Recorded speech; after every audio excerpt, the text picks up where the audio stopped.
Let's start. A very, very warm welcome to all of you to the first official Australia New Zealand Education Conclave by Canam. My name is Ganga Dandapani and I'm Chief Operating Officer at Canam. So, shall we begin?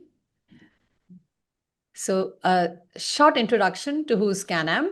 We at Canam are pioneers in career counseling for students headed abroad for the past 28 years. You could listen to the videos on our website and our famous ED Talks on YouTube to hear what top universities and colleges have to say about Canam services and much more too.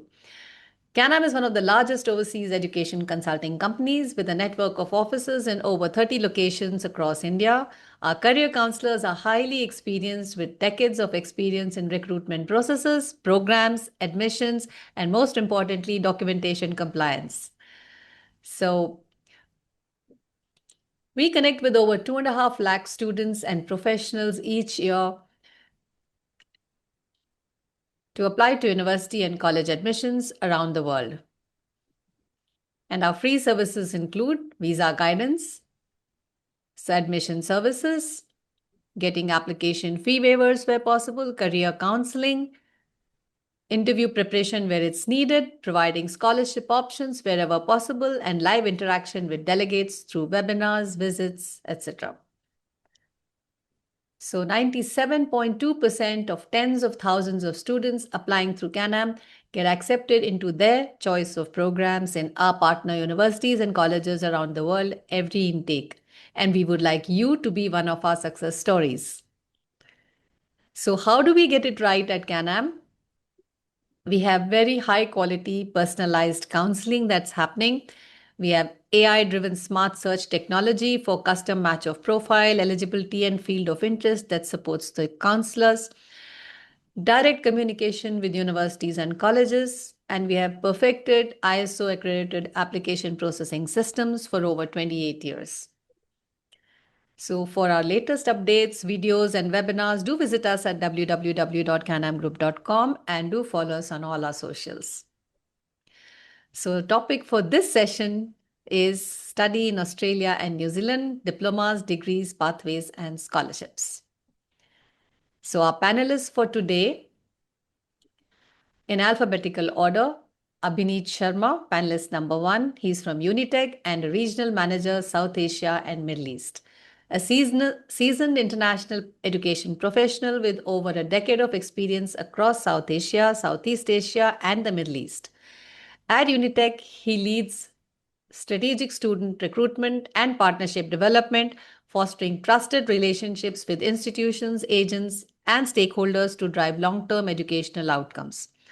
A former international student himself, he deeply understands the student journey and is committed to providing a supportive and enriching experience for all international learners. Good to have you with us today, Abhineet. Would you like to say a few words to the audience? Hi, Ganga. It's a pleasure to be here on this education conclave. Often New Zealand is not, there's a lot to offer what New Zealand offers to the international students, but it's great to have this kind of platform where we could speak about the beautiful opportunities the students have when they come and study in New Zealand. So thank you for inviting me to this conclave, and it's really a pleasure to be here today. Thank you. Thank you. Our next panelist for today is Aditya Bharti. He's a New Zealand licensed immigration advisor. A seasoned international education professional with over 21 years of experience in overseas education, student recruitment, and admissions management. A recognized industry thought leader, he's a regular panelist on leading television channels such as NDTV, CNBC Awaaz, News 18, Zee Business, and BBC. His expertise spans operations, business development, network management, strategic marketing, and training, making him a highly respected voice in the international education landscape. Good to have you with us, Aditya. Your turn to say a few words. Yeah, it's good that Canam is organizing this enclave, gives the students an opportunity to find out more about New Zealand, the opportunities that it offers to students, their families, in terms of education, as well as post-study work opportunities. And I think such a platform gives students from different parts of the country and outside India as well, in some cases, wherein they get to know from different experts so that they can get separate perspectives on the same topic and then figure out what works best for them. Thank you, Aditya. Our next panelist is Amit Malhotra. He's from La Trobe University and a regional director, South Asia, Africa. He brings nearly 25 years of experience in international education, having held senior roles in the industry. With a background in commerce, his expertise spans higher education management, marketing, and student recruitment. Amit has been instrumental in strengthening La Trobe's presence across South Asia and Africa. He is known for his strategic vision and robust industry relationships. Great to have you with us, Amit. Thank you so much, Ganga. Thanks, Ganga. Thanks, John, for this opportunity, and absolutely delighted to be here today. And a very warm welcome to the students. Absolutely, looking forward to this session and looking forward to your questions. So feel free to ask any questions that you want to ask. Don't keep anything to yourself. Thanks, Amit.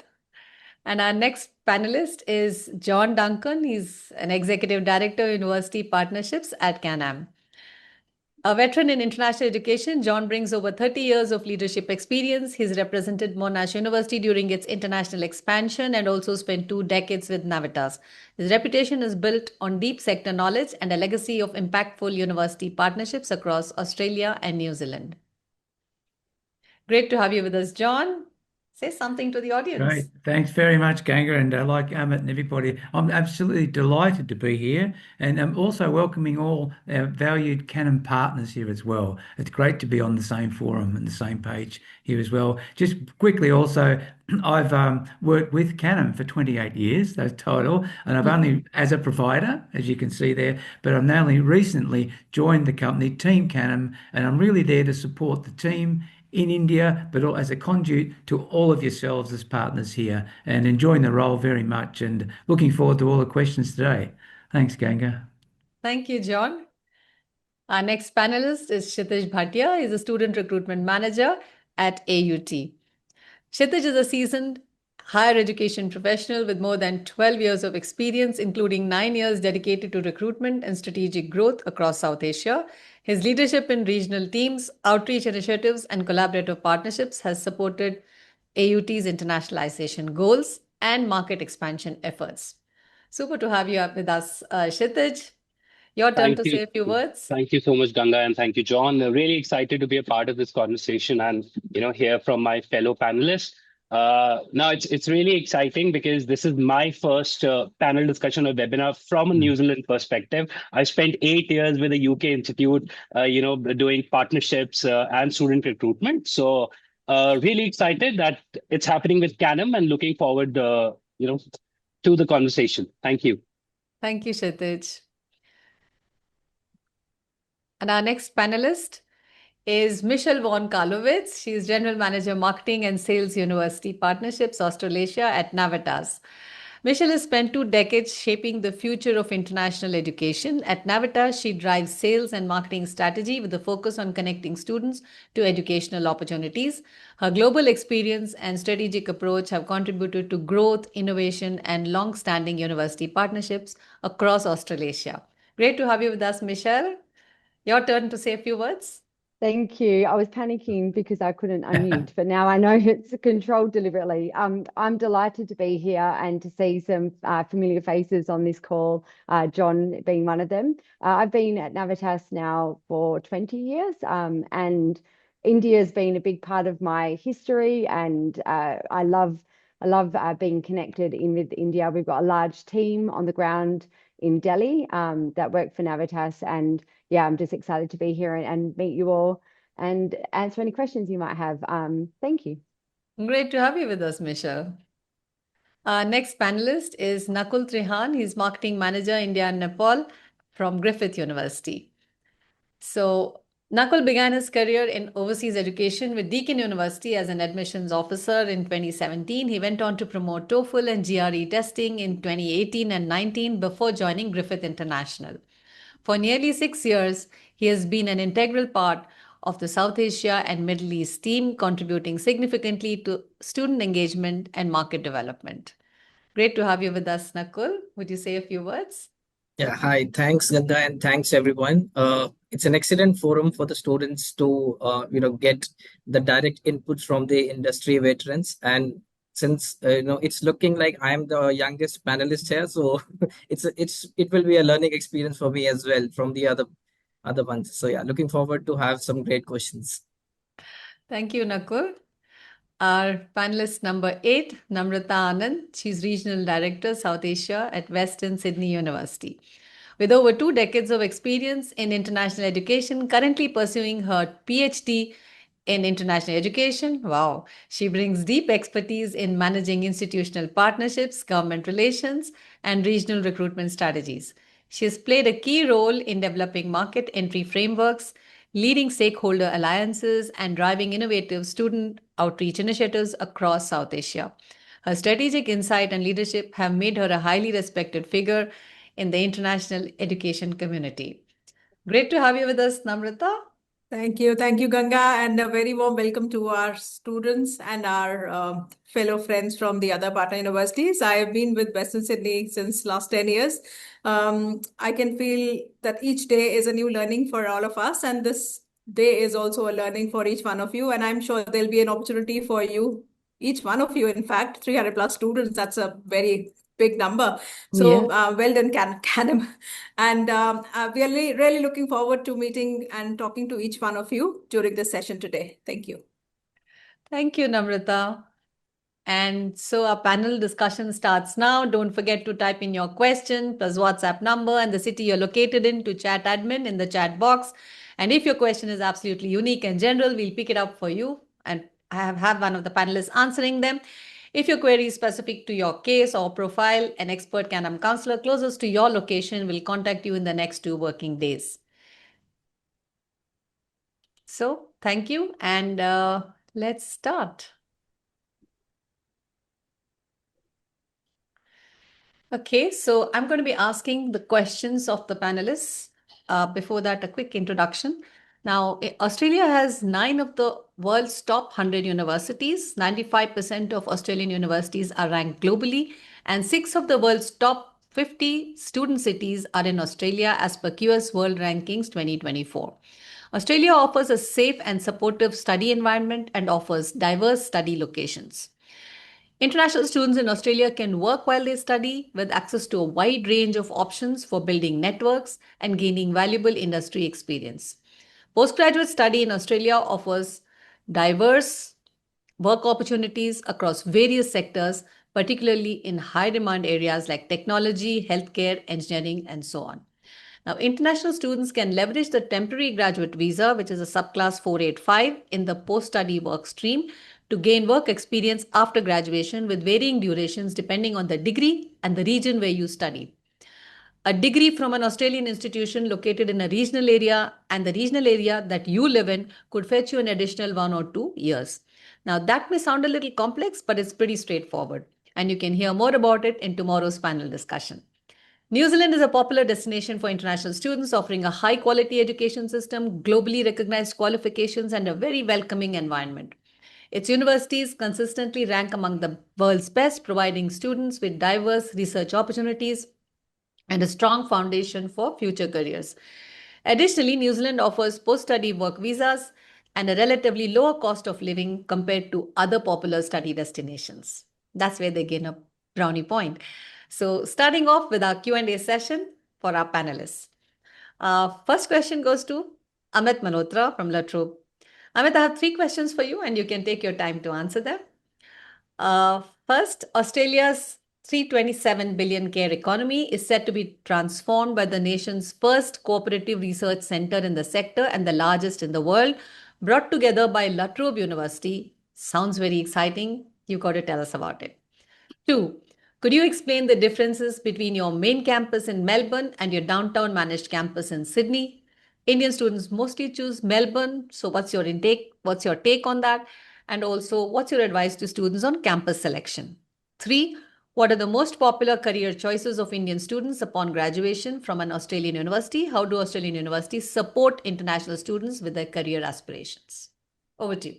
Excellent. Well, thank you so much, Ganga, for all those questions. I hope I remember them all. But if in case I forget something, you can just remind me that I've not answered any particular question. So what I'll do is I'll start with the Cooperative Research Center that we've created. It's a groundbreaking initiative and a very proud moment for La Trobe University. So what we have done primarily is that we've established the world's largest cooperative research center, which is dedicated to the care economy. And as you said, in Australia, the sector is valued at over 300 billion. So this transformative CRC, the Cooperative Research Center, will bring together partners, so more than 70 partners actually, from academia, from government, and also from the industry. And they will co-create the real solutions in the space of aged care, disability services, and also in the early childhood education as well. But for La Trobe, this is a part of a much broader strategy that we have put in. So there's a strategy that has been placed, which is called our Health and Care Economy Innovation Strategy. Well, what La Trobe is doing it's actually making bold investments to reshape the future of healthcare and human services in Australia, but also definitely with the ambition to make a difference and impact globally. Now, I think we all realized after the COVID that there's a massive shortage of health professionals across the world, and definitely is the same situation in Australia also. Now, what we're doing we've identified a lot of areas in health where we're putting in a significant investments to make sure that we're building up the workforce. We are creating training opportunities for the health professionals. So there's a lot happening at La Trobe University in that space. Like, for example, we are putting in a very significant investment in nursing education and training, preparing the next generation healthcare professionals through the advanced curriculums and expanded clinical partnerships. We are creating the state-of-art medical laboratories and training facilities on our campuses, but also we are tying up with a lot of the partners across the health sector. And very recently, this is about a few months back, we've also made a huge investment where we've now got the most powerful any university's own supercomputer, which will accelerate the research in data analytics, genomics, and AI. So La Trobe is really making a lot of efforts to look into to make a big contribution and change in the care workforce and integrate new technologies and build more sustainable and the person-centered care systems. In fact, also I would like to highlight that what we've done we've set up a research center. We call it ACAMI. Now, ACAMI stands for the Australian Centre for Artificial Intelligence in Medical Innovation.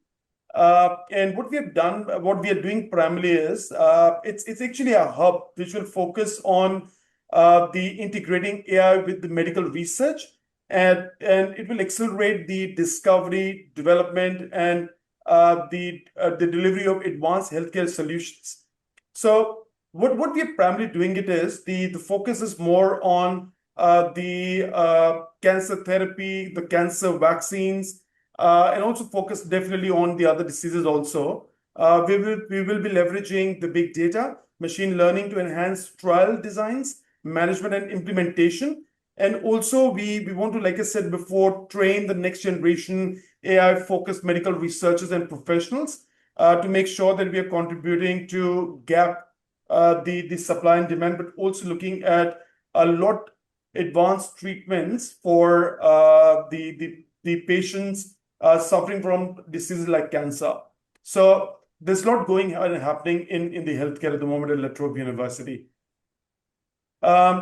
That's the first answer, but if somebody has got any particular questions around that, I'm very happy to address that. Ganga, you did mention about the second question about the two of many campuses that we have. You particularly mentioned about our main campus and the Sydney campus. But before I go to answer that, I'd like to mention that La Trobe has got in total 7 campuses. We've got 6 campuses in the state of Victoria, and we've got 1 campus in New South Wales. So the 6 campuses, 2 of them are in Melbourne. One is our flagship campus, which is the Bundoora campus. We could address it as Melbourne campus. We also got a CBD campus in Melbourne, and we have got 4 regional campuses, which are in the regional Victoria. And we've got 1 campus, which is in Sydney, in the heart of the Sydney. But comparing the two, when you particularly said the main campus and the Sydney campus, so our Melbourne campus, the Bundoora campus, is the largest and a very comprehensive campus. When I say the largest, it is the largest campus in the entire South Hemisphere. It's close to about 660 acres big. Huge campus, great facilities like the green spaces, modern labs. You just heard from me about Academy, but we've got a lot of other research centers there. We've got industry setup. We've got sports facilities. And when I say sports facilities, it's not like a small sports facility, but we've got a sports park. I don't know whether you've heard about, if you follow soccer, the Australian women's soccer team has done remarkably well. And for them, La Trobe is actually the home ground where they're practicing. And the facilities have been created for their training. We also got a lot of accommodation on the campus, beautiful facilities, a lot of cafeterias, accommodation. And we offer almost about 200 plus 250 courses at that campus, varying from business, engineering, IT, health, humanities, and so on. And we offer them at undergraduate, postgraduate, and research level. In fact, we also offer courses as pathways for students who can't get admission directly into the bachelor degree. They have the option of doing the diploma, so that could lead them into the bachelor degree. So these pathways, primarily the way it works is that if you can't make it to your bachelor degree directly, you can do a diploma of a year, and that becomes equivalent to the first year of your bachelor degree. And as soon as you finish your first year, you get admission to the second year with full credits. So you're not losing out on the year, but there's a lot of effort that university puts in to make sure that you come to the same level as the other students who got admission directly into the degree. And then you can continue to do the second and third year together. So we have all that facilities at one campus. And I did mention to you about the supercomputer. We've got Microsoft on the campus. We've done huge investments with Cisco. We've got the financial trading rooms. We've got then the sports campus I did mention to you about. We've got digital innovation hub. So there's a lot. It's a very large, huge campus. But when I talk about the Sydney campus, in contrast to what I mentioned about the Melbourne campus, it's actually located in the heart of the Sydney, the CBD, the business center. And it actually offers the urban and the business-focused learning environment. It's a great campus for somebody who wants to be in the heart of the city. This campus primarily caters to a lot of courses in the business, IT. We also offer pathway programs there, if in case somebody wants to go for pathway. And we've got courses available even at the undergraduate level also. Now, the student have the the opportunity to have the access to the Sydney corporate sector. They're in the heart of the city. And the classroom sizes in terms of the student size or the number of students in the classroom are smaller. And there's great support available for the students also. Now, it's very difficult sometimes when the students say, should I study one over the other campus? It depends, I generally say, on the student about what's their priority in terms of what are the factors they're looking at. Where do they want to be? What are the factors? They want to be in the city. They want to be in a bigger campus. They want to be in a smaller classroom. So depending on what their priorities are, the requirements are, they can make a choice between whether they want to be in Melbourne or Sydney. But I can tell you that the both campuses have got their own advantage, their benefits, and we can actually at La Trobe we can work with you, and our partner like Canam can sort of guide you about which could be the most suitable campus for you. So that's the answer to my the second question that Ganga asked. Ganga, what was the third question? My apology. It was about what are the most popular career choices of Indian students when they graduate from an Australian university, and how do you support them? How Excellent. do Australian universities support international students? Let this be a generic question, the generic answer, which because I'm sure Sure. almost all of the universities would be doing the same. Oh, absolutely, absolutely. So I won't go too deep into it, but the Indian students generally, what we've seen over the years is that the business, engineering, IT have been very popular. So we see a huge demand for students who want to come down for these areas. But particularly, I would say the last about 10 years, or even slightly lesser than that, we've seen a bit of change in the type of courses under these areas that students want to do. So in the past, we've seen there used to be a great demand for accounting. People want to do finance. They still want to do that, but what they're doing it is they want to have an understanding, a blend of the specialization being put into those programs. So there has to be, a certain technology that has to be embedded into that program that they're looking at. So when I say that, and I'm sure that doesn't be like it won't be something new for you that you're hearing from me, but a lot of students now demand for data sciences. Students want to learn AI. The students want to learn cybersecurity. So we're seeing that now there's a greater demand. So, for example, fintech, for example, the students want to do finance with technology. Students want to do business analytics. Students want to do data sciences. Students want to come down and do IoT. So we're seeing a lot of demand for that.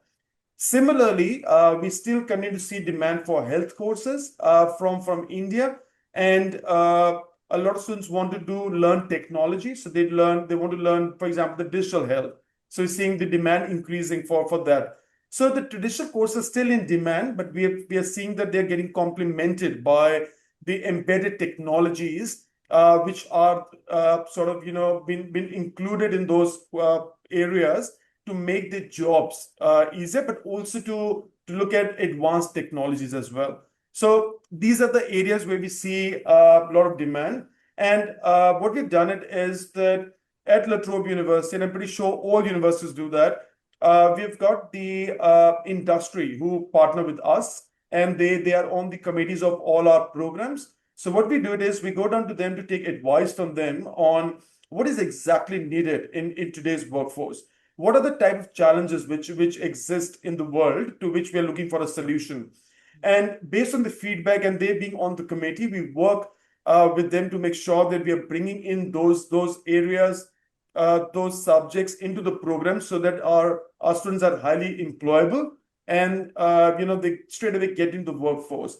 For that reason, that you would see that I can talk about La Trobe, but I'm sure again my colleagues, my fellow panelists would talk about it. But with La Trobe, we are ranked being the #1 in the Victoria for employability, and we stand as #3 in the nation when it comes down to the employment. So what we've done it is we've incorporated those contents into the program, but also what we're doing it is that particularly for Indian students, we know that they're very introvert, they're very shy. It's very difficult for us to bring them down to engage outside the communities. So what we do it is we actually put a lot of efforts to make sure that we bringing them, they're breaking the shell, they're moving out, they're coming out, they're engaging. Also, very importantly, they're learning the soft skills of networking, communication skills. What we also do it is we engage them with employers, with the companies where they understand, like I said, what is that the industry needs from them, what are the type of jobs, what are the type of skills that they need. And also what we've done it is that all our programs have got the practical training into it. So they go down to the industry to do internships, work integrated learning. The industry is brought to the classroom. So a lot of exposure, a lot of our learning options have been brought in to make sure that our students are highly employable. And Ganga did mention when she was talking about Australia that Australia does offer post-study work rights. So it's a great option for them to use the skills that they're picking up in the degree in Australia, but also then decide on whether they want to stay in Australia, they want to go anywhere in the world, because at the end of the day, the qualification matters, but more important is the skills that you pick up. So we all want to make sure that you're highly skilled and you're highly employable. Thank you. Thank you, Amit. My next question is to Nakul from Griffith University. Nakul, with the Olympic Games being held in Brisbane in 2032, has there been an increase in demand for your programs at Griffith? What are the part-time jobs available for students while studying at Griffith, and do employers give jobs to international students? Second, Australian universities have a great reputation for research and teaching excellence. How do you balance the academic with practical hands-on knowledge at Griffith? And third, what parameters do you think a student should apply before he chooses to study at any of the 6 campuses of Griffith in Brisbane and Gold Coast? Over to you. Thanks, Ganga. Yes, we did witness some demand, like some increased demand in terms of health programs or sports and exercise science programs. Lately, there have been like at least 10-20% jump in the applications for such degrees. And since we are based out of Gold Coast, which is essentially was a tourist place, but then again now it's a full-fledged city, and it's just classified as a regional one, not regional anymore if you go there.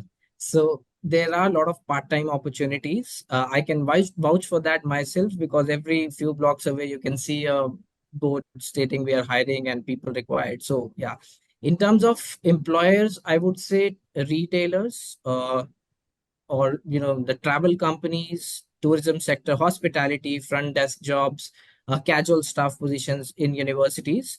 These would be the initial starting point for any international students who are looking for part-time opportunities in Brisbane or Gold Coast. And yes, employers are quite happy to offer jobs to the international students, and Australia in general as a market is quite students are quite safe, and exploitation is not there in Australia. So if any student is worried about that, it's a very highly regulated market wherein you get paid.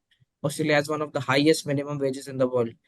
So yeah, employers are happy to hire them. And of course, once they graduate or once they have the skills and the degree, we do invite companies to career fairs, and they get to network with them and apply for the jobs.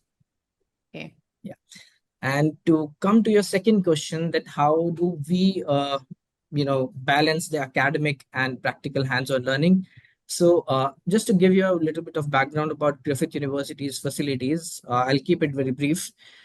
For IT-related programs or IT-related students, like we do offer like data science, cybersecurity, etc. We do have a flagship facility that's called App Factory, wherein international students actually get to work and create mobile applications, and they get paid over $50 an hour there.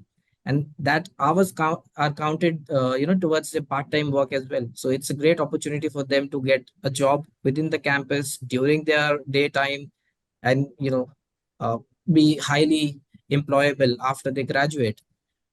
Similarly, we do have some collaboration in the design space with the city council, wherein we are designing everything from a traffic light or a dustbin, or whatever you can name it. So there we have students actually learning about the softwares that they will be using in day-to-day work, or the design facilities that will be required by them in the future.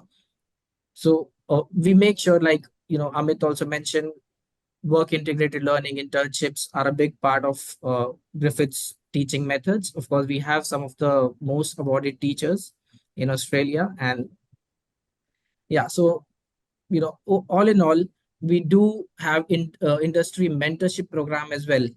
We connect mentors to the mentees, like one-on-one or in groups, and we invite them to our campuses to have a classroom lecture, and later on they get to connect with them. So there's a peer-to-peer network as well within the university. Also, Griffith has a group of students which is like which comprises of over 150 students coming from each nationality. So that's, I can say, the USP. The diversity and the kind of support that they get, not just in terms of the academics, but you are in a foreign country and you need to feel comfortable before you can actually put something to work. So there Griffith plays a pretty big role. We even offer them, the free airport pickups and all. So these are the some small facilities, of course. Yeah. So I think that would be it from my end for the second question. And yeah, did you have any other questions? I'm sorry, Ganga. Yeah, okay. The third, what are the Yeah. parameters you think a student should apply before he Yeah. chooses to study in any of the campuses? Okay. So first and foremost, I would say they should go as per the program availability, because end of the day they are going for a student visa. So that's the objective that we have to see, that primary goal should be, or the priority should be given to the program availability. And then comes the geography, where they want to live, what kind of lifestyle do they like. If they want a little bit of a fast-paced environment, relatively, of course, not Melbourne or Sydney, but then Brisbane would be the right campus to go to. But then if somebody is a bit more relaxed, I would suggest Gold Coast would be the best place for them to see some beautiful beaches, and then have a same quality of education as well there. Secondly, if anybody has their relatives or friends in any of the areas, I would suggest it makes sense to go there, since it will be much more easier for them to find good accommodations there, get settled in, get the know-hows, the cultural know-hows of Australia. So I would see, that's the second thing that they would look at. And thirdly, it all comes down to students' preference in the end. So if I talk about the sports facilities at Gold Coast, I would say if any student is coming to Queensland and wants to study at Griffith, uh, our swimming pool and our the athletic track is already used by the Commonwealth Games Australia, and I think we've got the most number of medals in swimming from Griffith graduates. Those all are Griffith alumni. So yeah, we are pretty big on sports there in the Gold Coast. Plus, we have our own hospital at the Gold Coast campus, which can cater to up to 300 patients in a day. So that's the kind of facilities we do offer. So yeah, based on the lifestyle they want to lead, based on the program preference, and the kind of connections they already have in Australia, I think these are the parameters they would, they should consider before coming to Great. any of the campus. Thank you. Thank you. And Thanks, just Ganga. a question to the students here. I'm seeing a lot of messages coming to the chat box to me. Please note that I'm not, sitting and filtering out the chats. You have to send your messages to chat admin in the chat box. If you've sent any messages to me, please resend the messages to chat admin in the chat box. Not to me, because I'm busy with these questions. I will not be able to look at your questions. They will send the questions to me on WhatsApp, and I will pick those up and ask the questions. So please don't send me any messages. Okay, our next question is to Namrata from University of Western Sydney. Namrata, your website says study at the world's #1 university based in the third largest economy in Australia, with a lot of international corporations, tourists, and students. That's amazing. Sounds amazing. So, 3 questions for you too. One, how do your students reach the potential, and what kind of skills does the university focus on providing its students? When I visited one of the Australian universities, I was actually delighted to attend a real class being conducted by Stern, who's a famous Duckworth Lewis Stern guy from the Stern method in cricket. So tell us something about Australian universities having a lot of award-winning educators who have achieved a lot of success in the real world, in businesses, in sports, everywhere. So how do students benefit from learning with such experts who may not be pure academicians? And third, of your 12 campuses in New South Wales, could you explain in short the differences between your key campuses in Blacktown, Bankstown, Parramatta, and your managed campus in downtown Sydney? Yeah, sure. Thanks, Ganga. And just to give a brief to the students who are attending this session today, we don't have 12 campuses, but we've got 13 campuses in Sydney only, in New South Wales. So we've been growing, and we've been growing at a very fast pace. We deliver almost all the programs except for a handful of them, like fashion designing and interior designing. We deliver programs like medicine, nursing, IT, engineering, planning. So most of them are being offered at Western Sydney University. The good thing is that we are growing, not just in Australia, but beyond Australia as well. So we opened our 14th campus in Indonesia, Surabaya, which is one of the largest city in Indonesia. And the good news is that we are coming to India next year. So that's another round of applauses that we would like to give to our team that has been working around the corner. And this is like a really good moment for all of the Australian providers. For example, La Trobe, they've been doing a lot of work in India. Similarly, Deakin and Wollongong, they've already marked their presence in the gift city. So we are also one of them who are coming up next year. Our focus is going to be ag tech because we excel in agriculture. So we are going to work very closely with the UP government, going to get a campus in Greater Noida. We work with 29 state agriculture universities. So that also marks something special for us when we come to India. In terms of what we do with our students, we work with student ambassadors. So students, they believe students. So testimonials, I think they play a major role. When we talk about student experiences, you spoke about skills, Ganga. Skills is something that Australia really focuses on. That's why we have the skill shortest list. So the government, the authorities, they want people to come and contribute to the economy. They want them to settle down in Australia, and that's what the focus is for the universities as well. So we want to make sure that we like other universities in Australia, we believe in work integrated learning components. And Australia gives them working rights as soon as they land up in Australia. So which is again something that is really helpful for students to enhance their skills. Our programs, they've got embedded working internships, which again, most of them are paid. Our Bachelors of Construction Management, for example, they've got about 1,200 hours of internship, which itself is like enhancing skill sets for students. So work when you learn is what we believe in. We are co-located with companies like PricewaterhouseCoopers. So one of our campuses in Parramatta, we've got 3 campuses in Parramatta, and one of them is actually located with PricewaterhouseCoopers. And we want to make sure, and we have to make sure that 50% of our international student graduates are also picked up by our partners. So that's what we do. Our programs are designed by our industry partners. We want to make sure that they do career fairs in our campuses, and they come and pick up graduates from the programs directly. Not just limited to businesses, but it's also open to students coming in from any other stream. We encourage them to apply for internships with our partners, whether it be PwC, Deloitte, KPMG, and any other partner that we might be working with. Again, as is all about skills. So it's not just business, IT, it's about nursing. We work with 5 different hospitals just in the vicinity to make sure our nursing students are getting their internships. They manage to get their work rights once they've completed their courses with us. Our industry partners, they also come in on our campuses to deliver guest lectures, which is very helpful for students to enhance their skills. So it's all about hands-on learning experiences. You also asked about the Nobel laureates. So we've got 15 Nobel laureates from Australia. And interestingly, all of them come from medicine and physiology backgrounds. So again, which is a very great thing for a country like Australia.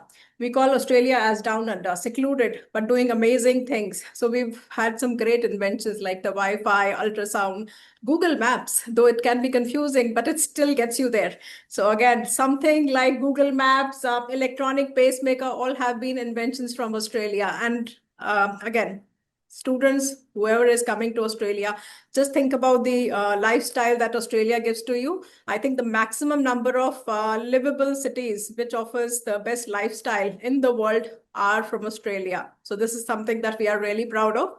And we are proud of the environment that Australia offers, the kind of lifestyle Australia offers. And I'm sure most of us, whoever has been to Australia, would believe that it definitely offers you a secure living. Thank you. I think I've covered most of them, Ganga. Anything that I missed on, please do let me know. Yeah, thanks. Thanks so much, Namrata. That was amazing. My next question is to Michelle von Kalovitz. She's from Navatas. Over the past 30 years, Navatas has conducted pathway options for international students in nearly all Australian states. So I understand that Navatas has over the years also been constantly evolving the understanding of pathways.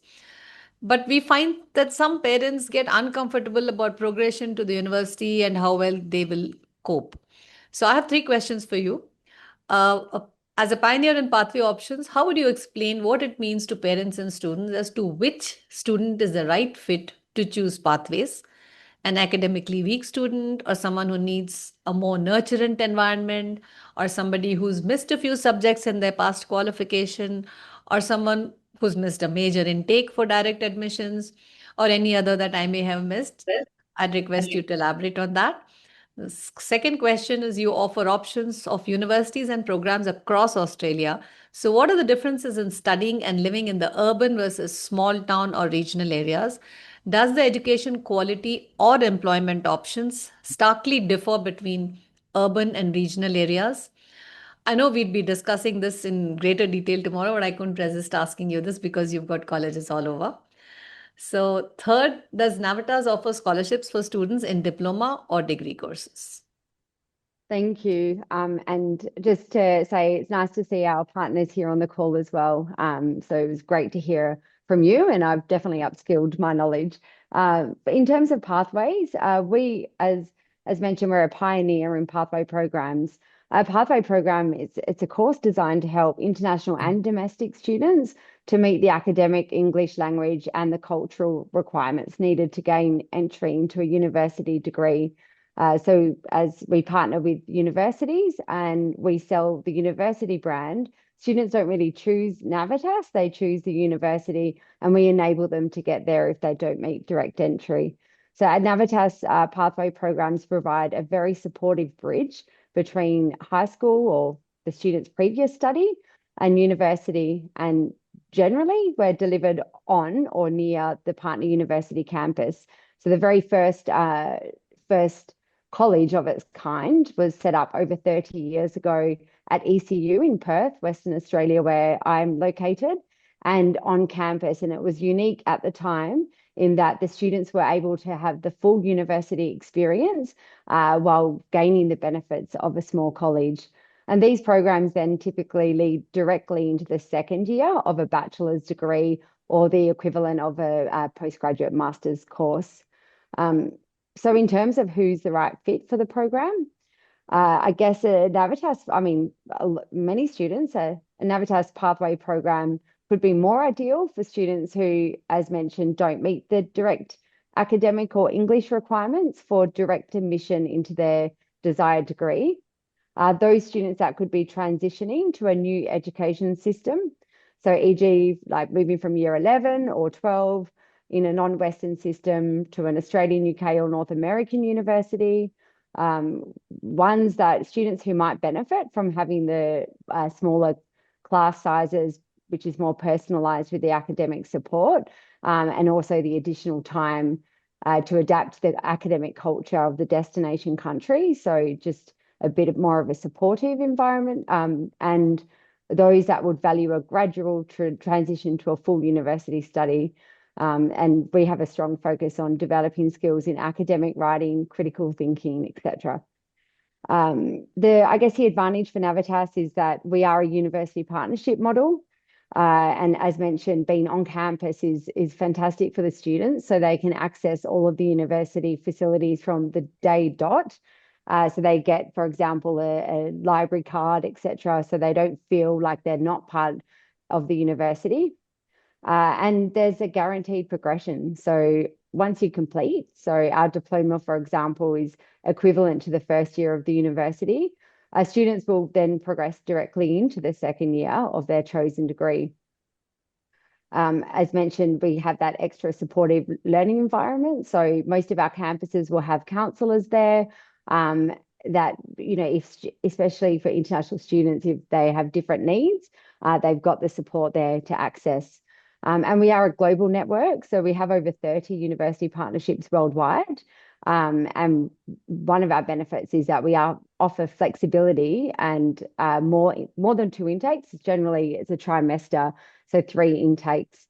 For the sake of this course, we do have many. We started in Australia, and we also have 2 partners in New Zealand as well. So I guess in short, a Navatas Pathway program is for students who are ambitious, globally minded, and ready to begin their university journey with the right academic and personal starting foundations.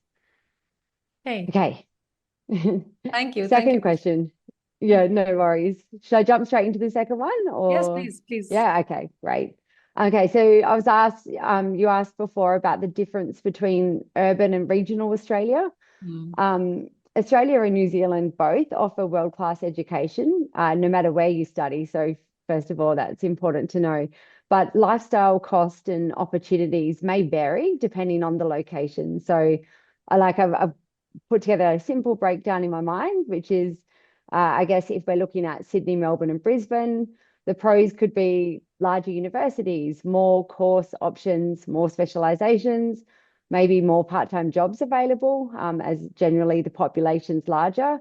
I guess that could mean more networking events, etc., and great diversity and global exposure. The challenges there could be that it's generally a higher living cost in terms of things like rent and transport. And sometimes depending who you are, that could feel overwhelming or a bit more competitive for some students. And in terms of the regional or small town locations, so I guess I shouldn't say Adelaide, but I do, it's a lot smaller and I do love being in Adelaide, but a town like that or regional towns, there's a lower cost of living generally. And I guess, a smaller student environment, which could result in a tighter-knit community. So you might feel safe and supported. I'm not saying that you don't in the larger city, but if that's what you're after, the tighter community, you probably will know more people walking around, etc. And there could be post-study work benefits. The challenges for some students, they might want the nightlife. There might be fewer nightlife, entertainment options available for them. And because generally the population is lower, there could be less part-time jobs.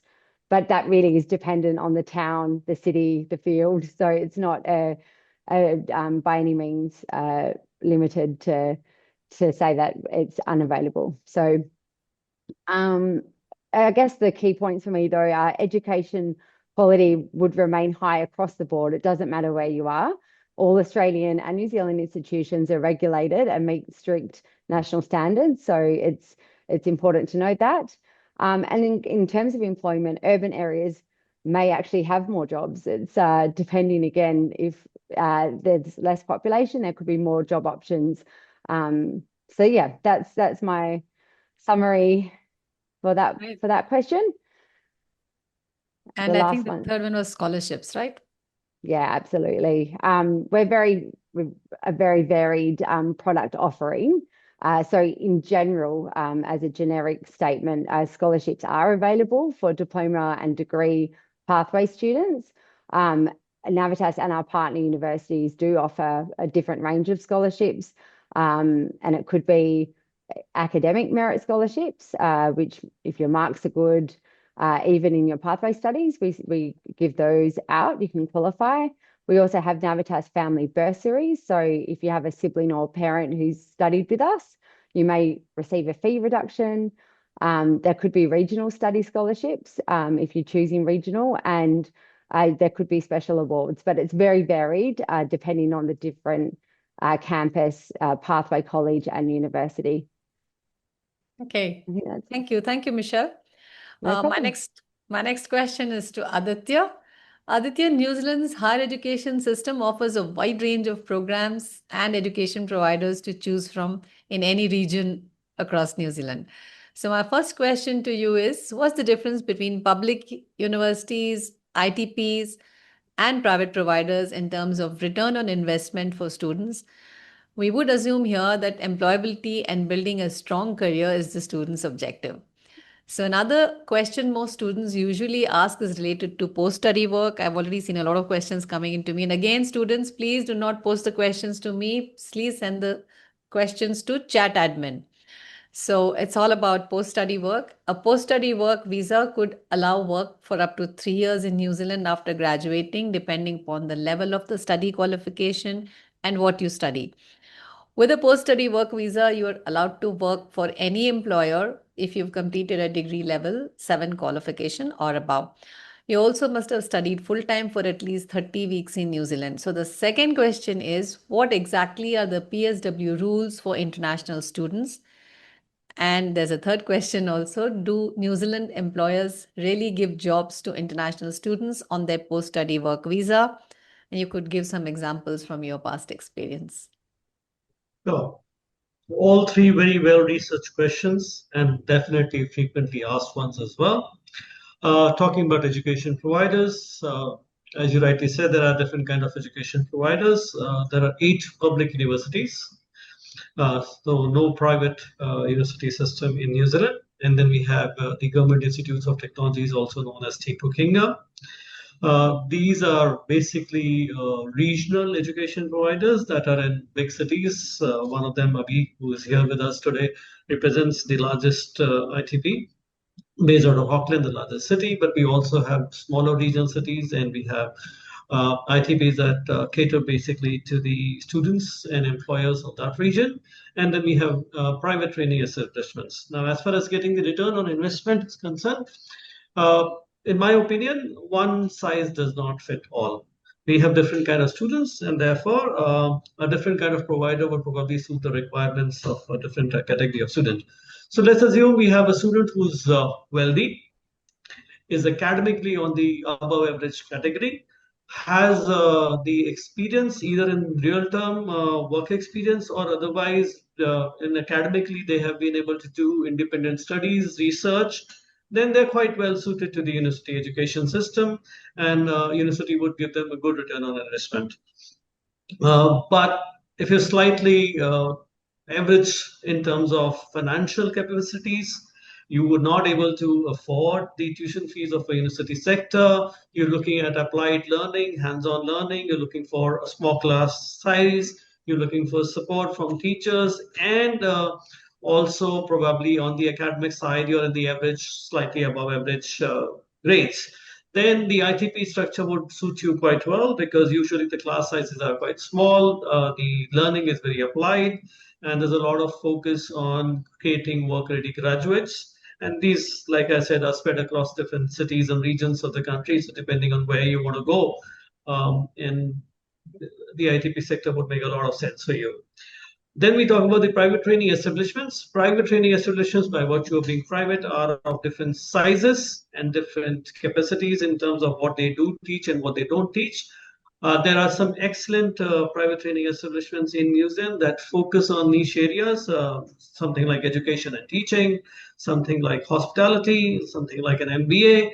So again, if you're looking for an education provider which will give you a lot of support, probably will be less expensive than a university education, and is a specialized focused education provider in a specific area, then they are the right provider for you. So it depends on what kind of a student you are, and then that basically will define which education provider type will be the right fit for you. And of course, a lot of students have reasons for choosing a particular city as well. You know, they've got friends and family in XYZ city, so they want to go there. So those factors do play a role. But in terms of education providers, that's how I would differentiate. If I were to give a short answer, probably yes. The universities are globally ranked. Their reputation is far better internationally. So there's a lot more recognition with universities. But if we talk about domestically within New Zealand and finding employment in New Zealand, you will find that employers do acknowledge and respect all three categories of education providers. It just depends what did you study and where did you study it. And then once that part is sorted, you will be able to get good return on investment in your education. Second part, post-study work. You've covered a lot of it already, but I'll still go through it. So masters and PhD, like you rightly said, whatever the duration of the masters, whether you do a 1-year master or a 2-year masters or a PhD, you were entitled to a 3 years of post-study work visa. This is an open work visa, so basically you can work with any employer in any capacity. Then we look at bachelor's degrees. Bachelor's degrees, again, if you study for the entire 3 years of the duration, then you get a post-study work visa for 3 years. If you take some kind of a credit transfers on what you studied in your home country and your duration of study is lesser in this case, then your post-study work visa duration will match the duration of your study in New Zealand. Again, in principle, it is an open work visa, so you can work with any employer in any capacity.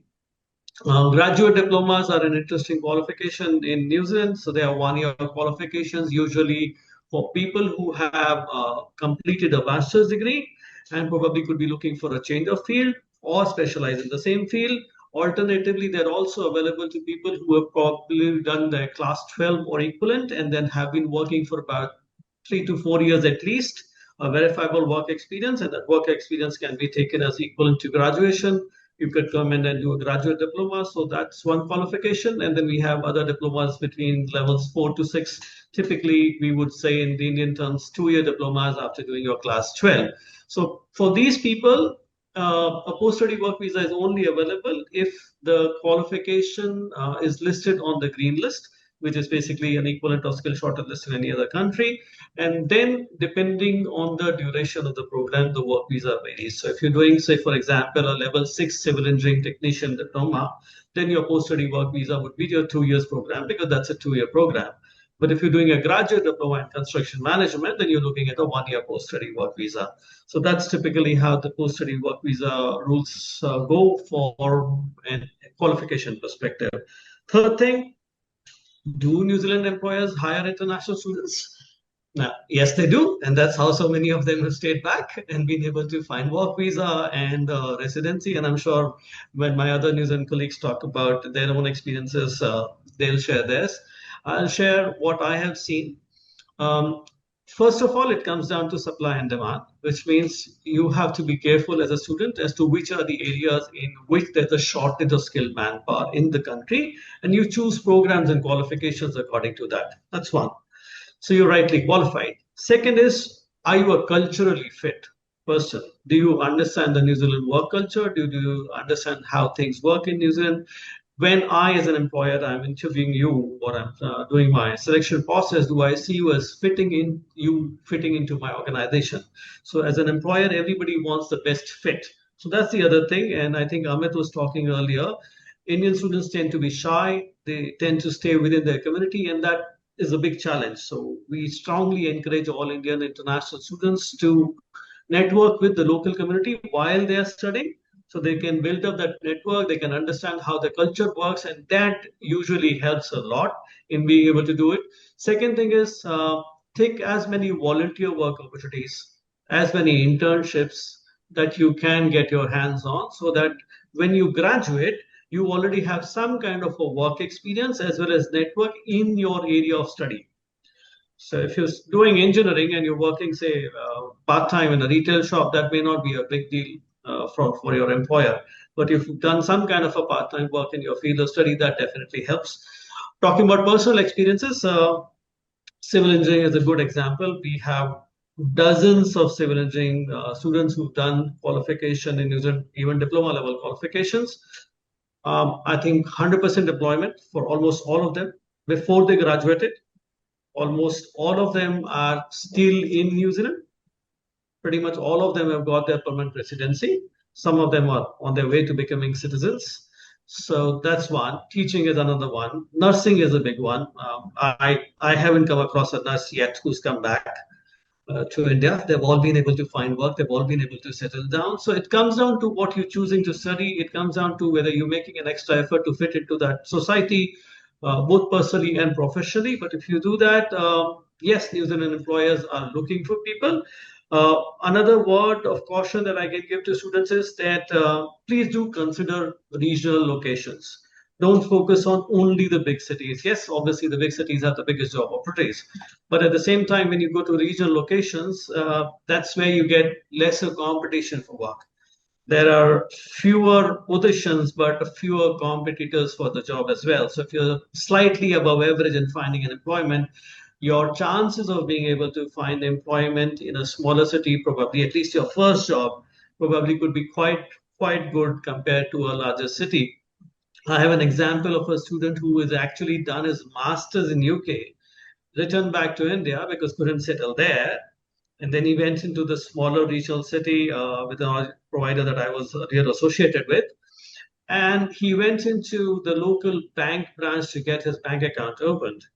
And before he walked out, he had a bank account, yes, but he also had a part-time job offer from the bank because they were so impressed with him.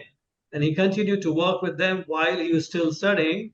And the moment he finished his studies, they gave him a full-time job. 1 year down the line, they promoted him, sent him to a bigger city. Today, he's a citizen, happily settled with his family in New Zealand. So these are some examples that I have seen. So my message to students is, if you're going into another country, then please be ready to adapt that country as your own. Mix up with the locals, form local networks, become a part of the community. That is very, very essential. So while, yes, you will have to study, you have to put in the hard work, all of that is there. But when you're talking employability, those other factors will also play a role. So what we call soft skills, they will play a big role in all of this. That's it from my end. I think I've answered all the 3 questions. Thank you. Thank you, Aditya. So next question is to Kshitij from AUT. Kshitij, 3 questions for you also. Are there part-time jobs available for international students studying in New Zealand? How much of part-time work is legally allowed for international students? And what is the advantage of Auckland as a study destination?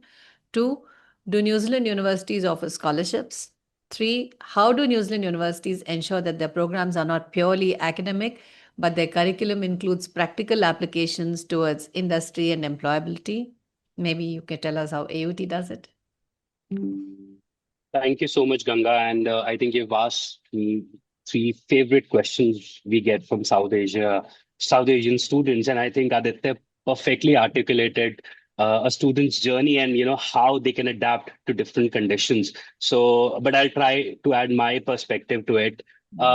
So I personally feel, for me as a counselor, I'm a hardcore counselor, and I feel part-time opportunities, it's a double-edged sword. So I think, part-time work can be valuable, part of the international student experience in New Zealand or any other country. On the positive side, it helps to build, it helps students to manage their living expenses. They gain local work experience. They develop soft skills like communication, time management, and adaptability. And working in New Zealand also offers them insights, into the Kiwi culture.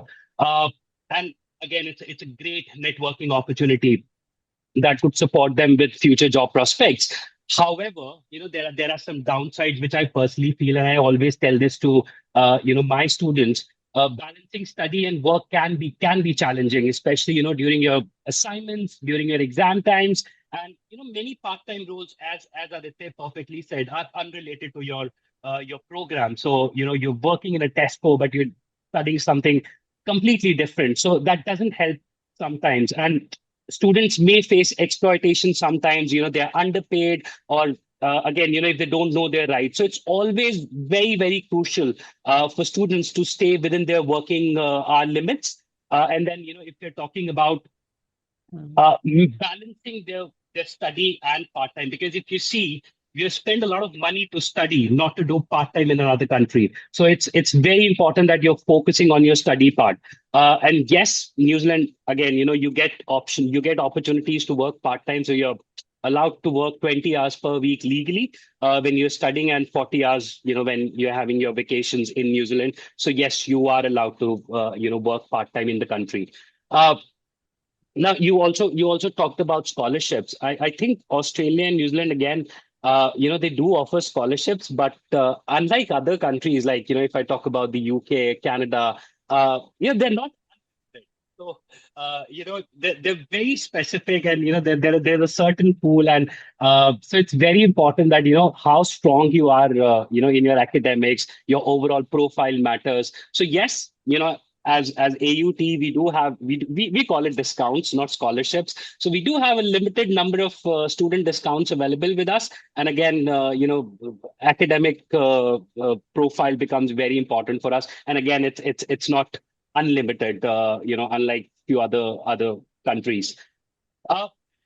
Now again, Aditya did mention about looking at regional areas if you want to get more job opportunities. But again, I'm sure Aditya would agree that there are certain benefits if you're living in a city like Auckland, because again, being the economic hub, Auckland offers better part-time work opportunities than any other city. And interestingly, I think more than 35% of the entire New Zealand's population lives in Auckland. So Yes, you have greater exposure to industry like, IT, finance, business, media, and so gives an opportunity to students to, again, find those work opportunities. And of course, there is a cultural diversity. If I specifically talk about AUT, when I was doing my, again, the training part, product training and all, surprisingly, so we've got a pool of 27,000 students on campus, and 83% of those students are domestic, 17% are international, and only 3% are from South Asia. So the kind of cultural diversity you need when you are in a different country becomes very important. And again, I use this very often with my students, that you don't want to choose a university when you have too many Indians around. I mean, you want to be in a space where you're actually getting the cultural diversity. So it's very important for a student to choose the right program, right university. And it's not just about the academics, it's about the overall cultural experience, that will shape up your career. So you have to be mindful of where you are going. It's not just about AUT, but any other university, any other country. Make a right choice, and I think your team can play a very vital role while counseling students what they need to choose. Now again, as most of my other colleagues and fellow panelists mentioned that and it's, if I talk about AUT specific or any other top ranked university, most of the programs at AUT are industry linked. So we have tied up with many industry partners where you would see after every 3 years new programs coming into the picture. It's because we have aligned those programs with our industry partners. Students, they get an opportunity to meet. We organize a lot of networking events on campus. Again, for Indian students, those are not career fairs. So I think it's a very, very Indian concept where students feel that, there'll be a career fair, someone will come, give them an offer letter, and it's done. There are networking opportunities you get on campus. So as Aditya mentioned, you might have to apply to 50, 60, 100 job opportunities sometimes, and then, get the right opportunity for yourself. So it's very important that, you are building your network. You're social, you're not shy in another country. And as I said, most of our programs will have internship opportunities at the bachelor's level. You'll get an opportunity to work, within the sector, gain those skill set, which is required, when you actually go out in the industry and find for work. So, yes, I think, yeah, that's it from my side. Thank you, Ganga. Thank you, Kshitij. Next question to Abhineet from Unitech. So 3 questions for you too, Abhineet. First is, Unitech, a government-funded ITP in Auckland, offers a friendly and diverse learning environment and flexible study programs with a lot of hands-on experience for upskilling needs of one's career. So what kind of programs do ITPs offer, and how do these programs translate into skills and employability? We've been talking a lot about skills and employability. So if you can just exactly explain that. Then 2, New Zealand is ranked the first in the world for work-life balance according to the Global Life Work Balance Index in 2023. So how does it show up in student life? Now, do students work part-time while studying? Do they get internships? Do most students manage to get jobs related to their field of study, like Aditya was talking about, especially as your programs are pretty skill-oriented? And third, we know that tuition fees at Unitech are 30 to 40% lower than most New Zealand and Australian universities. So tell us about what the return on investment is like for an Indian student. Thanks, Ganga. And I think Aditya and Kshitij have summed up quite well regarding the New Zealand. So it makes my job much easier. And with this platform, I think we have set a good tone about talking about skills and employment and how each university is putting a lot of efforts and a lot of facilities for students to gain that skills so that they are more employable in the industry. So coming to New Zealand, ITPs in New Zealand, such as Unitech Institute, where I represent, focus on providing more applied career-oriented education that prepares students to thrive in this world. I mean, we are the largest institute of technology in New Zealand and located in the largest city of New Zealand, which is Auckland. And as Aditya mentioned, that students would be good fit even if they have to look beyond Auckland. I totally agree to that. But again, with the post-study work visa rules, where students get 3 years of 5 years of post-study work visa, which allows them to work anywhere in New Zealand. However, when you study in this country, when you study in a particular city, you build that connections, and that connections happen like maybe your neighbor is working for a big IT company, or you get easy options to attend the conferences, whether it's an IT conference or whether it's an related to health related conference, you attend and you build that connection. So living in the city where this, which is more happening, where you have more opportunities to connect with the people, that makes a lot of difference. So we are based in Auckland, so which gives a student wonderful opportunity to connect with the industry people. And I mean, we offer programs in different fields such as business, IT, engineering, construction, teaching, and many more, and architecture. But the difference, what we offer is when the program is designed, from the point of designing the program, we are in touch with the industry professionals, making sure that the skills that employers want, we embed that into the program where students can learn and achieve it.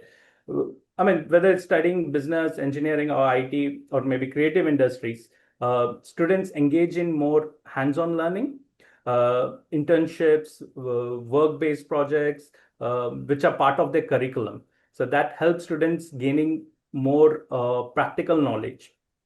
To give you an example, students studying civil engineering or construction management does not focus on project planning, but they also go on site, work with the local employer, local business person to gain that practical knowledge.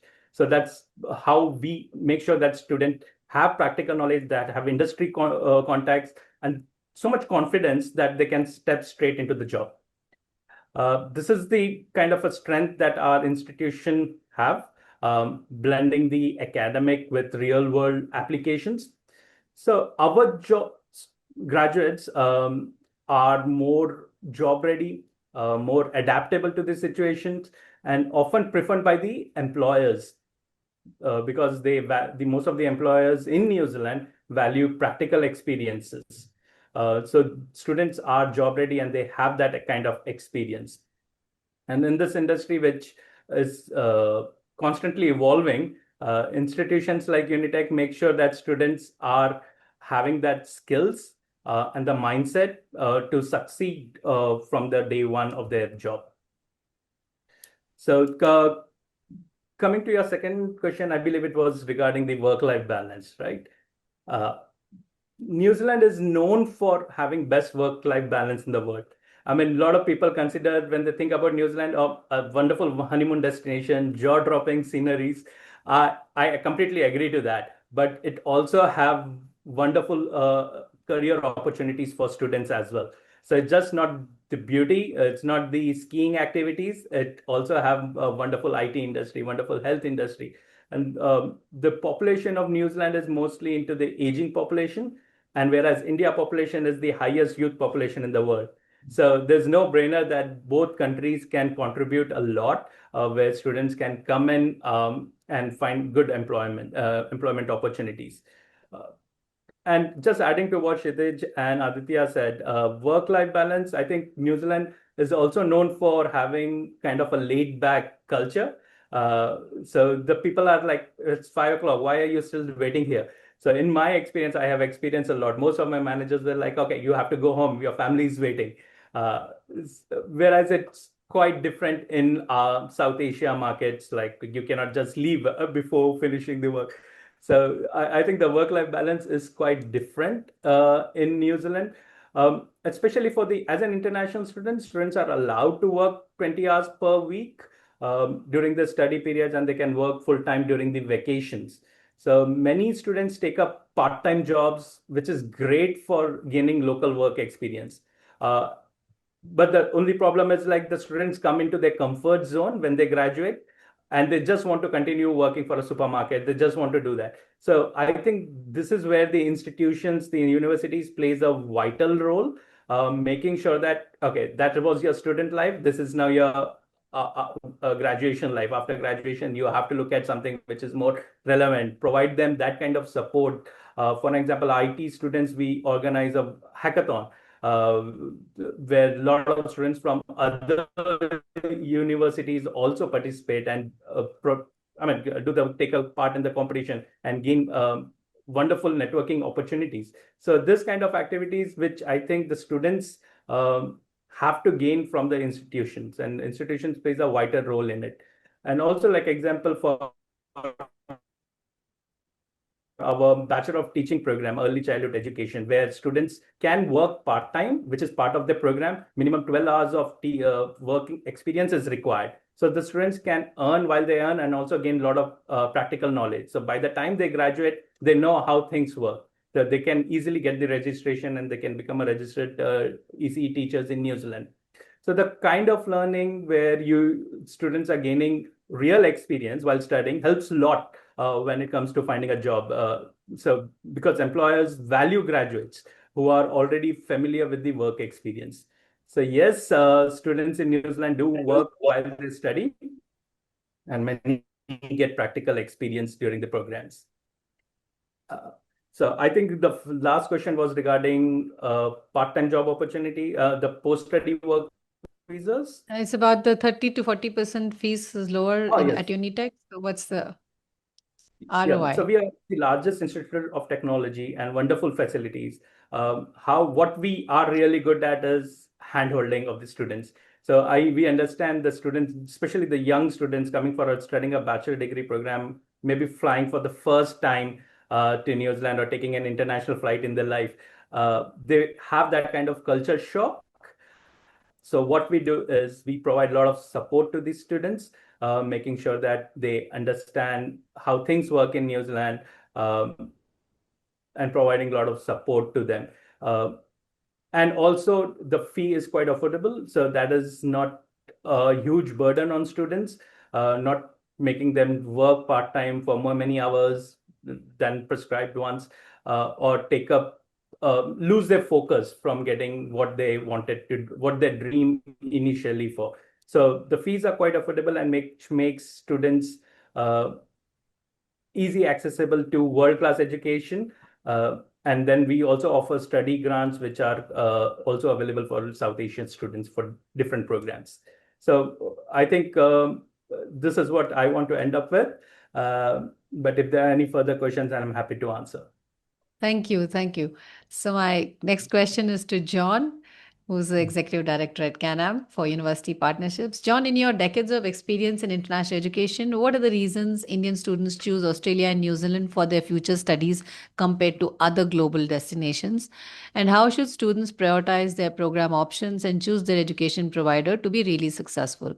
And John, I'd request you to be short and Brief. quick Oh, because we're almost finishing off with our 3 minutes. time. Yeah, I okay. need some time for our student questions as well. You certainly do. I'll be very brief because it's been first class and very insightful, all of my colleagues' comments. So just a summation of those.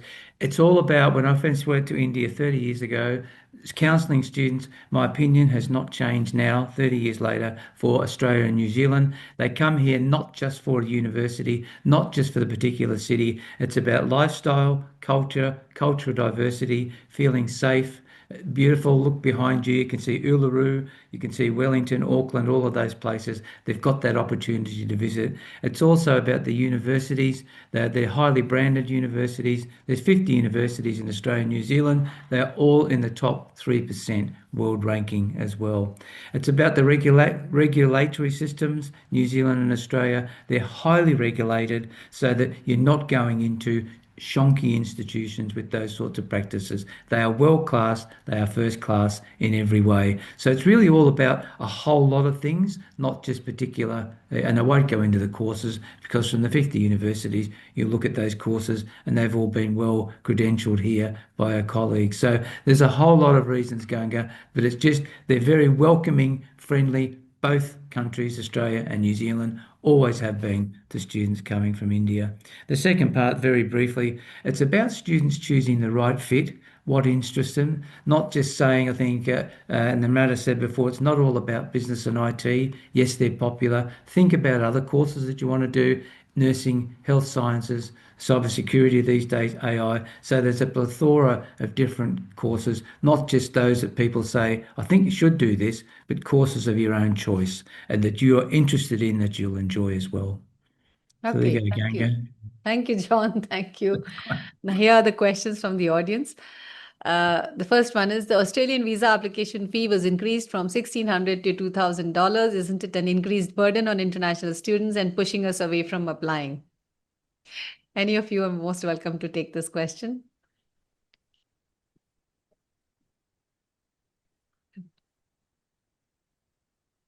I'll come in if you like before this others.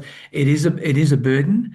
We're trying to see it not as a substantial burden, and there are discussions going on, not to revert it, but to challenge as to why it has gone up from that amount, because we know it is above visa fees for the other UK, USA, Canada, etc. However, what I just prefaced before, the benefits of coming here may far outweigh just a $2,000 visa fee. Wish it wasn't there, but I think the benefits of coming to Australia are over and above what that increase entails at the moment, Ganga. Okay, thanks. And Ganga, on a lighter note, they can always apply to New Zealand. Yeah, why not? Okay, the second question. Our audience seems to be pretty well read and very knowledgeable.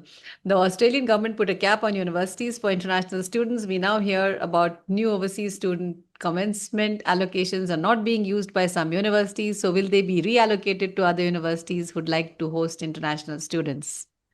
Who of you has seen the crystal ball? I think it's Yeah. sort of a premature to answer that because we don't know what the numbers would be. But I could just say that this is just not the quotas given to every university, but there's been a lot of discussion been put into between the providers and the government before they decide on the numbers for each provider. And these factors are that what is university projecting? They looked into accommodation, they looked into other facilities.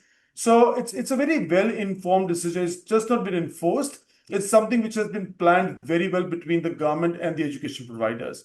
So as students, what I would like to say is that you don't have to worry about the quotas.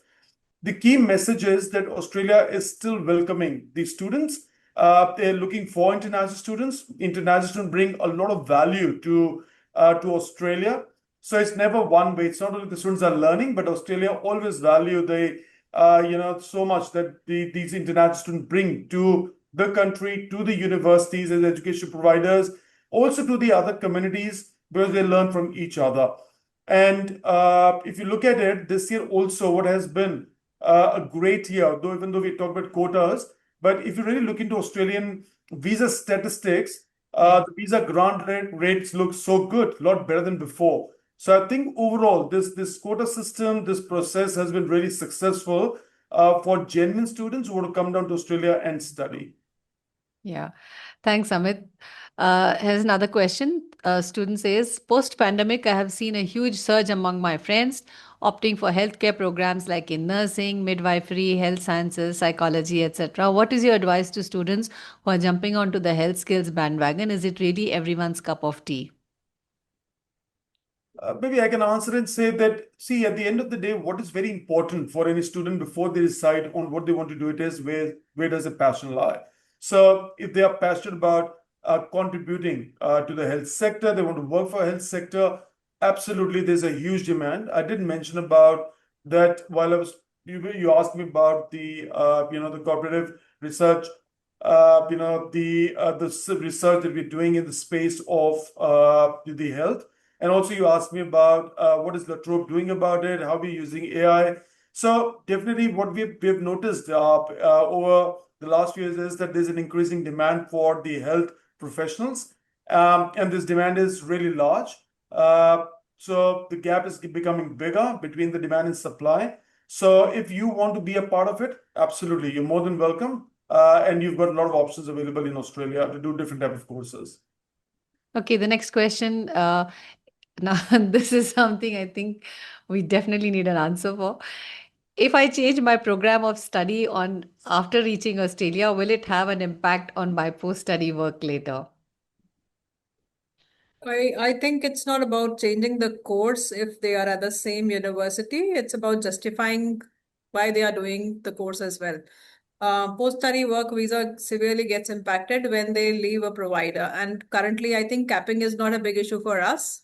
Attrition is, which I think all of us are handling. So we just have to pass on that message. As attrition can be a problem for the student, not just the I provider. want you to talk more about it. Namrata, I would like you to say I'm some just more conscious about of time because I've got another meeting. But yes, of late, I think all of the Australian providers have been facing a lot of attrition issues wherein the students are being misguided or poached by onshore agents, which is a thing that we cannot control. And I believe the agents who are sitting offshore cannot control, but we need to work hand in hand, let them know that this is going to be a problem for their future because we've been seeing a lot of cancellations coming in after the courses have been changed. So students are now getting cancellation letters. If they're coming back to their country, their entire profile is being visited by the immigration authorities and they are being handed over cancellation letters that you can go back to your country. You are no more required to be here since you've downgraded your program, you've changed your university to a lower level. So I think these things are what we need to be addressing right now in order to make sure that the students are aware about these things and not just attracted by onshore offerings by lower agents, smaller agents. Yeah. Can I just add, Ganga, just a small information on that aspect as well, just to what I totally agree with what Namrata did mention about. But when you're looking at admission in Australia, in any other country, a student has to go through quite a comprehensive, quite a detailed process of filling the application forms, filling the visa forms, providing a statement of purpose, going through an interview as well with the education provider. For most of us, we do that. Now, it's very hard to believe that a student was not aware of what he wanted to do. So we sort of always tell and suggest students that make a well-informed decision. Think of where, like I said before, where your passion is. What do you want to do in your life? The degree that you would do is something that you will end up doing for the next 50 years, not the degree, but the profession relating to it. So you will end up working maybe 30, 40, 50 years in your life after that. And I'm sure that you thought about it before you decided your program. So why do you have to change it? But just to contradict that, also, in case you want to change it and there's a genuine reason, education providers support it also. It's not that it's criminal to change your course. You can do it, but the only thing is there has to be a reason behind it. And I agree on Namrata, don't drop your level of education. Don't get carried away by any claims made by people saying this would help you or the other thing will help you. You have to always think of the long-term planning, not something that you do over the next 2 years, 3 years. Thank you so much. This helps us all so much. So I think I'll just have time for one more question because I totally understand that you all have next meetings to go to. This question says I'm 28 years old and planning for my master's in New Zealand. Can my husband and child 4 years old accompany me? Will my husband be allowed to work and my child be entitled for free education?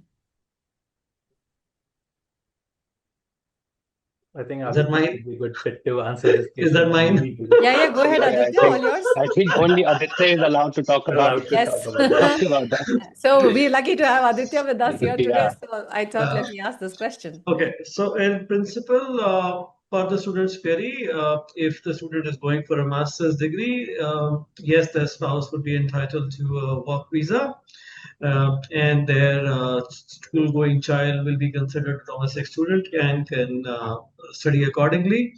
Of course, they still need to meet the visa requirements of their specific categories. So first, the student needs to get her visa approval.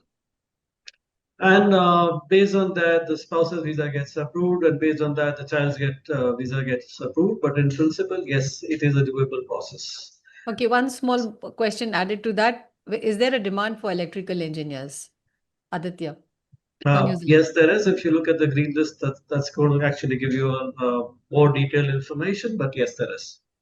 All right, thank you. So as we come to the end of the questions, we really are running short of time. I'm so sorry about this. But for those students who asked very, very specific questions like I'm doing this, I'm doing that, which program can I study? All those questions are going to be addressed by our Canam counselors who are experts in New Zealand and Australian education. They will get in touch with you in the next 48 working hours and you will have all your answers. So Let's do a quick roundup. Before that, New Zealand student visa approvals from India have bounced back after a 2-year dip, and the numbers are really soaring. 5,700 student visas approved between Jan and April 2024, which is up from 3,400 in the same period in 2023. That's a massive 68% increase in 1 year. And the current approval rate, which is hot off the press for Indian student visa applications, is 75.4% as of June 2025, up from just 59% last year. So that's amazing increase in visa success. I think as students, these figures should ring a positive bell in your ears. New Zealand is a smart choice. They have faster visa processing, 3-year post-study work permit, open work visa for partners. If you have children, they study as domestic students, and you can choose in-demand programs in healthcare, IT, business, hospitality, and more. Australia is a popular destination for international students due to its high-quality education system, globally recognized and well-ranked universities, and a welcoming environment. Additionally, the country offers a strong focus on practical learning, career opportunities, and a high standard of living. So both destinations are very, very smart choices to all the students here today. As we conclude today's Q&A session, it's been a wonderful engagement with such an inspiring and erudite panel, updating us with their insights. So a big round of applause to the panelists. International education is an evolving field, and for you, it's necessary to keep abreast of policies, thought processes, and about emerging fields of study that lead to employability and innovation. At Canam, we try our best to stay ahead of the curve, guide our students with utmost transparency and accountability. I see quite a few thank you messages coming in the chat box addressed to the panelists about today's session. So thank you all for your appreciation.